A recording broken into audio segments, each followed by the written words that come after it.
สบายดีพื้นที่พวกเขาพากันมาตาดยอดสวงสถานที่เมนตั้งอยู่บ้านถ้ำเมืองนาไซทองนครหลวงเวียงจันทน์วันที่พวกเขามาเมนท้ายเดือน6เมนสวงเข้าฤดูฝนซึ่งน้ำอยู่ตาดกะโพมีแต่ว่ายังบ่หลายปานใดคาดว่าเดือน7น้ำจะหลายกว่านี้ซึ่งน้ำตกตาดยอดสวงเนาะเป็นสถานที่ที่ใกล้ตัวเมืองเหมาะแก่การไปพักผ่อนไปกินข้าวปลาระยะห่างจากตัวเมืองแม่น40-50กิโลเมตรซึ่งใช้เวลาประมาณชั่วโมงหรือว่าชั่วโมงครึ่ง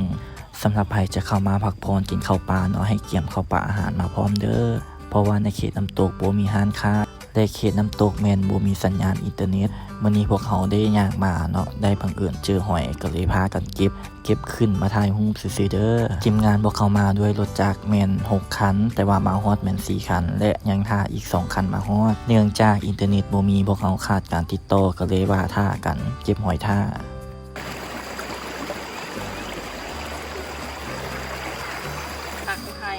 ไปเก็บผักมาหาเอาไปเก็บผักกับหมักในได้อย่างมาผักแตงก็หัวสีไข่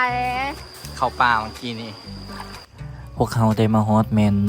1:30และทุกคนก็ช่วยกันเกี่ยมแต่งกินรายการอาหารพวกเขาแมนปิ้งปลาแกงหน่อไม้เป็นเมนูหลักๆของพวกเขาตอนนี้พวกเขาได้เฮ็ดปิ้งปลาปิ้งตามแคมน้ำได้ฟังเสียงน้ำตกไปน้ำปิ้งปลาไปน้ำเพลิดเพลินใจตอนนี้ก็เป็นเวลา20:30เนาะทีมงานอีก2คันก็ยังมาบ่ฮอดเพราะว่าอาหารการกินเมียนอยู่2คันที่นำมาซึ่งมีหน่อไม้พวกเขาก็ได้ซ้ำซาแม่นปิ้งปลากินท่าก่อนทุกคนว่ามันสิสุกอยู่ว่าป่าปิ้งหมกโดนก็ยังบ่สุกพวกเขาก็เลยทอดคางเป็ดกินท่าจากทอดหรือว่าต้มเนาะใส่หม้ออันนี้ก็ซอยมักแตงเนาะเกี่ยมกินกับพันป่าเลยเพิ่นก็ซอยแบบสำนานขนาดเพิ่นมาเรื่องแต่งกินที่เพิ่นเก่งแบบเขาซื้อเองนะโยนเขาขี้เองนะมาได้โยนเอาย่องๆเอานี่ไปทาใจนะและตอนนี้ก็เป็นเวลา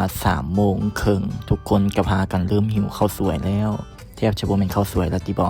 สาวตัวนี้กำลังพันอยู่ป้าเราเฮ็ดคำมักใหญ่โตด้วยป่าตัวที่2ทุกคนคนภาคเริ่มเดี๋ยวขอตัวไปกินก่อนย่านกินบ่ทันในที่สุดอีก2คันก็ได้มาฮอดเนาะเพิ่นได้เอาหน่อไม้มาให้ปอกแล้วก็เกี่ยมแกงกินเพิ่นมาฮอดก็ประมาณ4:30ทุกคนก็พากันปอกช่วยกันแล้วก็เกี่ยมแกงเพราะว่ามันใกล้จะค่ำแล้วทุกครั้งที่ปอกแม่นเฮาได้เมียนรักษาความสะอาดช่วยกันบ่ทิ่มสาสายบ่ทิ่มลงน้ำแล้วจังไหนพวกเจ้าไปพูดเลยเหมือนโค้งเลยต้มนอตอนนี้ก็5 โมงยังซาวแล้วเอ้ยต้มนอจังไหนก็ได้กินเนาะทุกคนก็พากันเกี่ยมเซลฟี่เก็บมุมงามๆไว้อวดเพื่อนในเฟซมีการยกโจกยกแก้วต่ำกันถ่ายรูปแล้วก็นั่งชิลน้ำรู้สึกว่าเย็นตอนแรง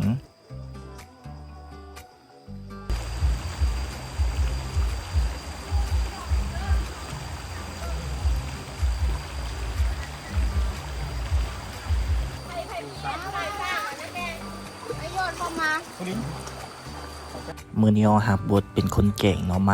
หับบทแกงเนาะไหมแต่ตอนถ่ายคลิปเ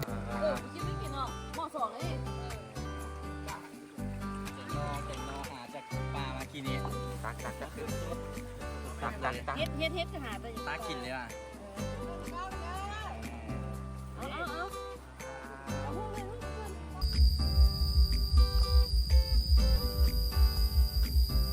ตอนนี้เขาก็มาย่างสำรวจเบิ่งว่า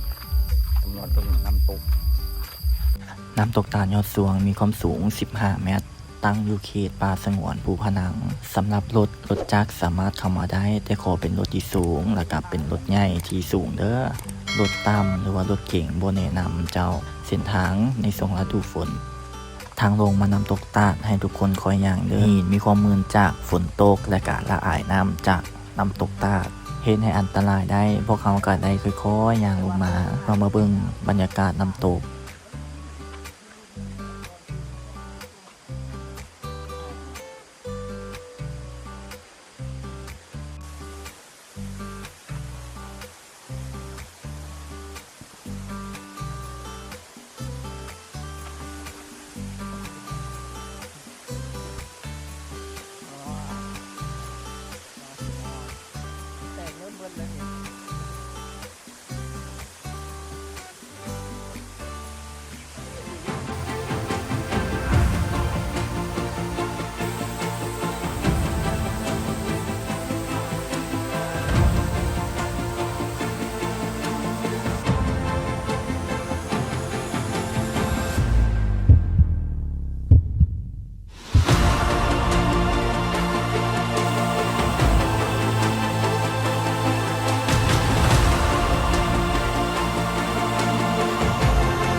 ายเบื้องหลังสำหรับไผ่มาทายรูปอยู่เฮิงหน้าน้ำตกแมนบ่แนะนำให้เข้าใกล้เด้อเพราะว่าหินมันมืนและเป็นอันตรายหลายก่อนจบทริปนี้อย่าลืมรักษาความสะอาดช่วยกันบ่ทิ่มขี้เหงื่อสะสาย